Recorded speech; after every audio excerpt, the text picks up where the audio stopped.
You ever hear a story so wild, so glamorous, so unbelievable, you gotta, pause and go, wait, how come nobody ever told me this before?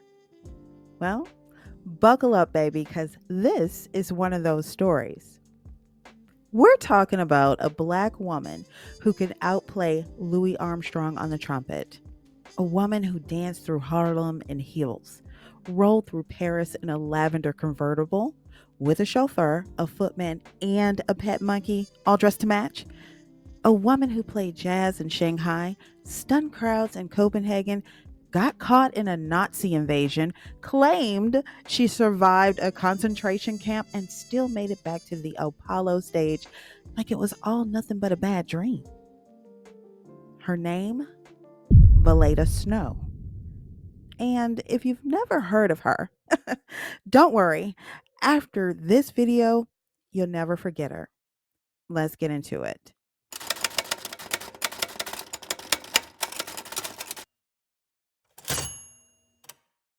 Valeda was born in Chattanooga, Tennessee in 1904, smack in the cradle of the South. But baby, her destiny was global.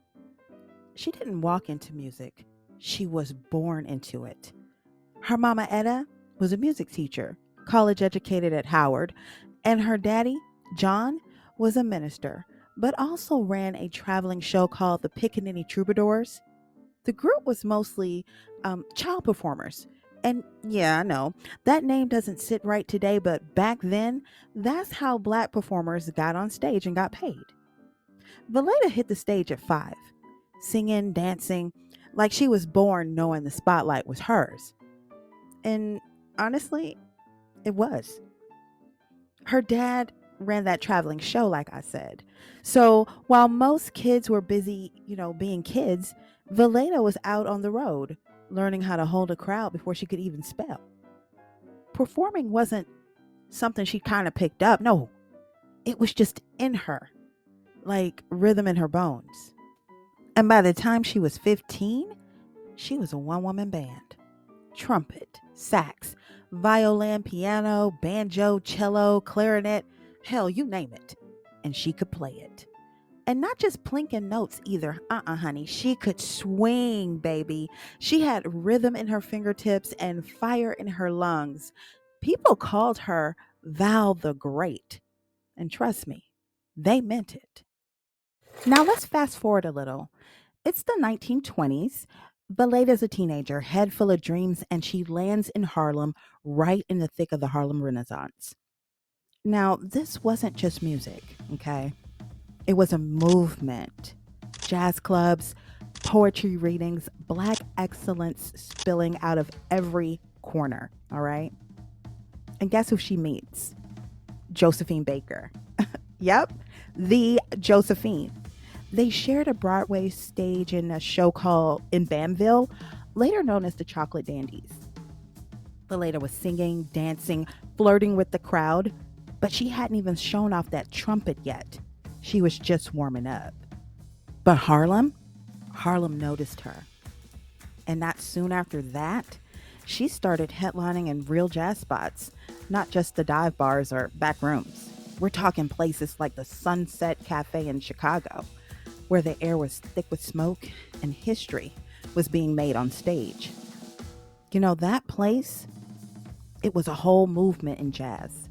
Louis Armstrong played there, Cab Calloway passed through. It was that kind of spot. And one night, Valeda stepped on that stage and did a number folks still talk about. She lined up 7 pairs of shoes, one for each different dance style. The band played, and for every chorus, she'd slip into a new pair and switch up the routine.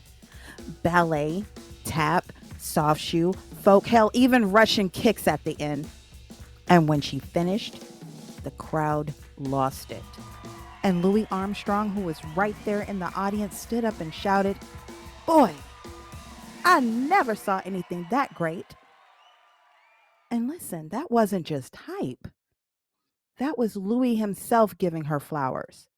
Later, he gave her a nickname that stuck: Lil Louis. That's right.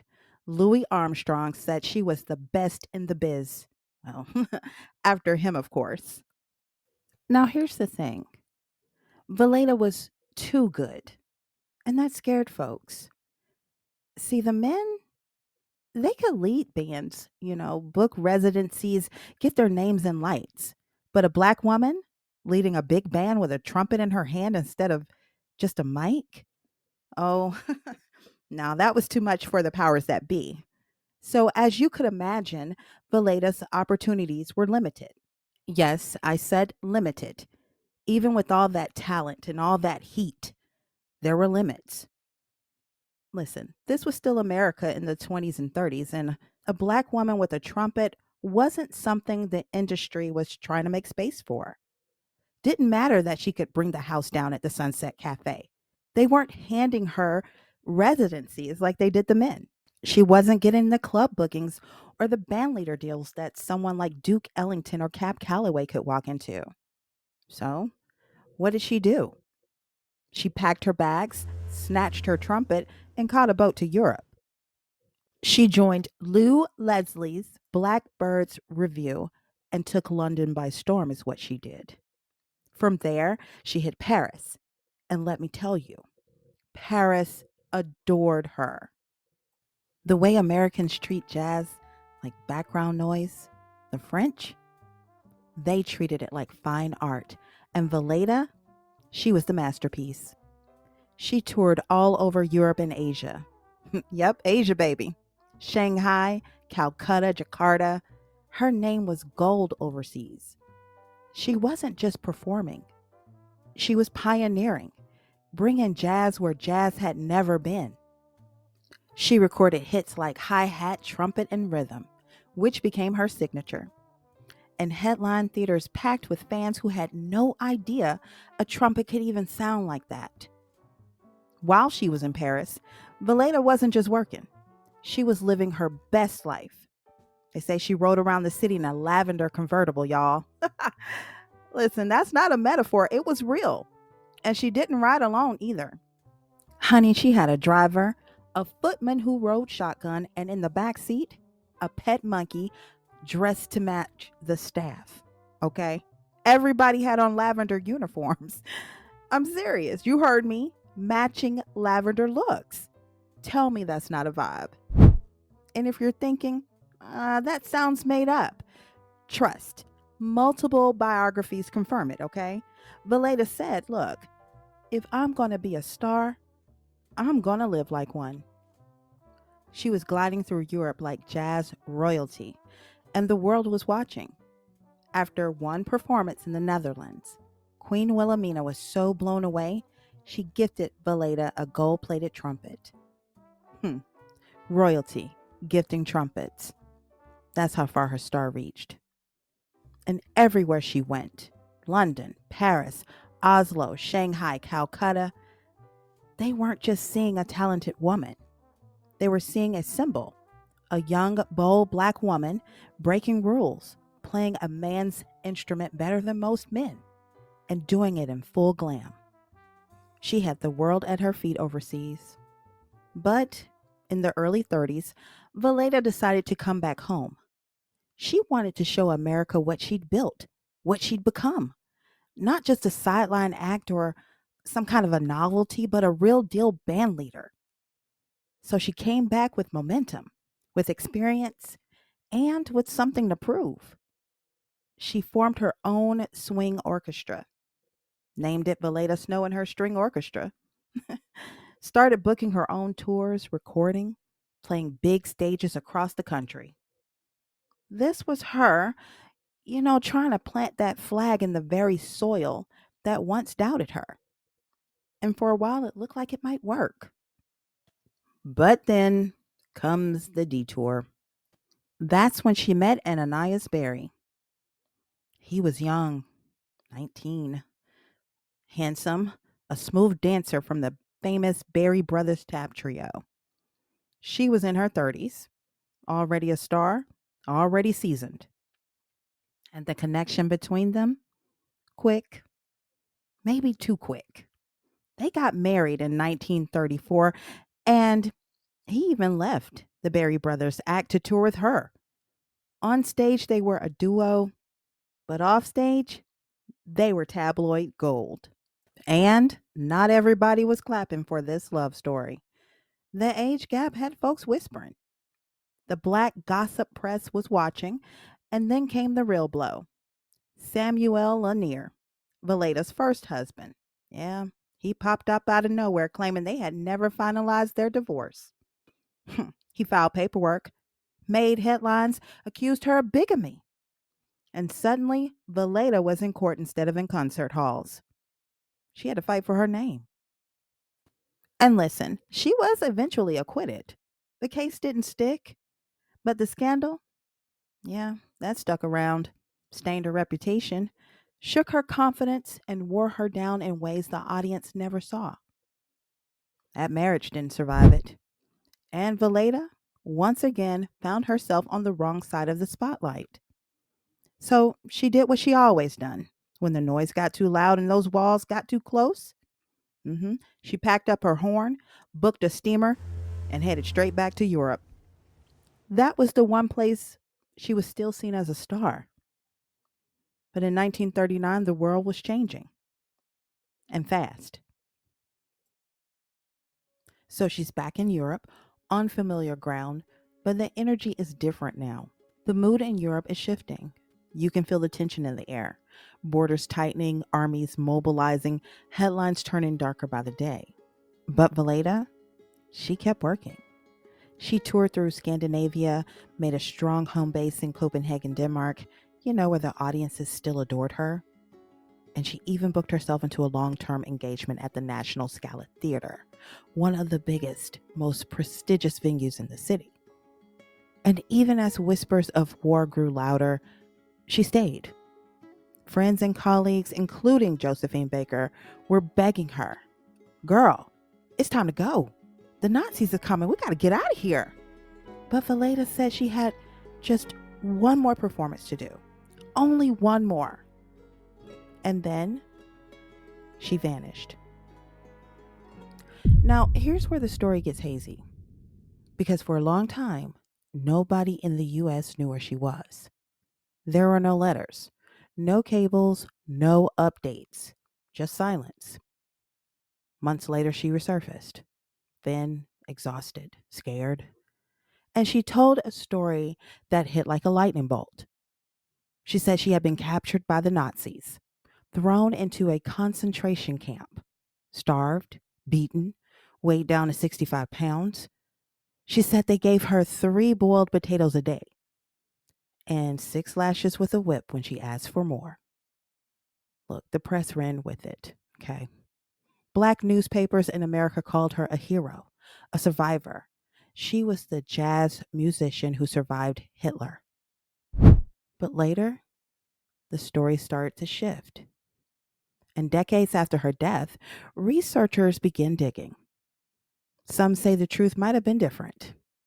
They found Danish police records suggesting that she might not have been in a Nazi run concentration camp, but instead held in a women's prison in Copenhagen.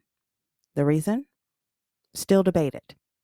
Some say it was linked to visa or passport issues during the occupation. Others believe it may have been connected to a drug related arrest, possibly morphine, something she may have become dependent on, to cope with anxiety or pain from years of being on the road.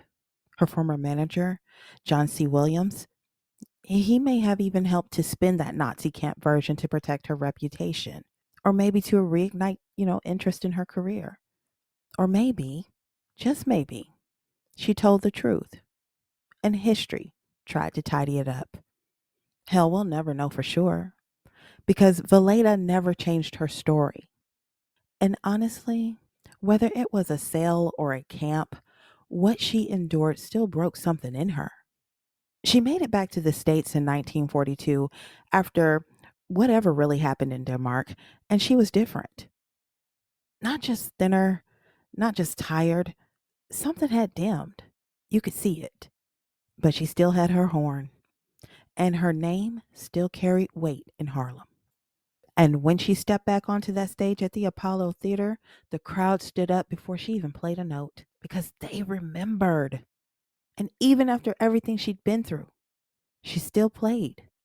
Not like before, okay? less fire, a little more ache, but it was still Valaida. It was still her sound.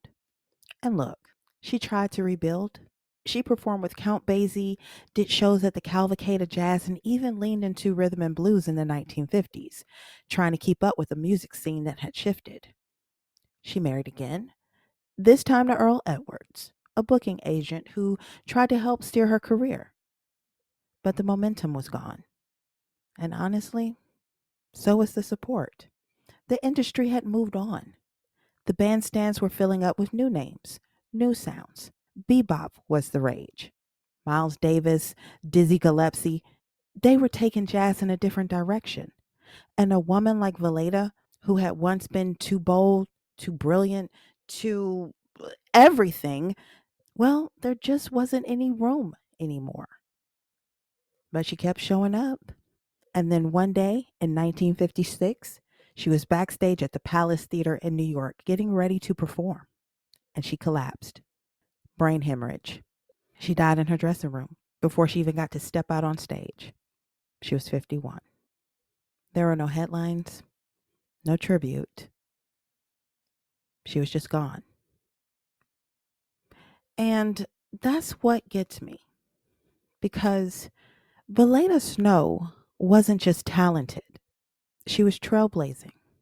A woman playing a trumpet at a time when women weren't even allowed to sit in most jazz bands. A black woman leading orchestras when black men were still being boxed out.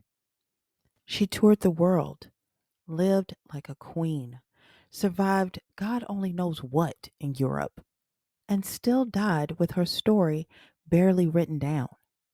Now, let me ask you this. Why is it that we don't talk about her the way we do Billy, Ella, or Betsy? Well, because Valaida didn't fit the mold. She wasn't just a singer. She wasn't just a musician.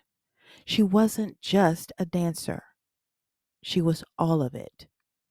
And maybe that's why history forgot her for a while.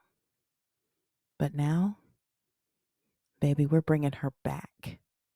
Because Valaida Snow paved the way for every woman with a horn, for every girl who refused to play the background, for every black artist who dared to take center stage and say, "This is mine." She was grit. She was glamour. She was genius wrapped in sequins and smoke. So the next time someone tells you they love jazz, ask them if they know about the woman who played the trumpet like a thunderstorm and rode through Paris with a monkey in a lavender suit. Tell them about Valaida.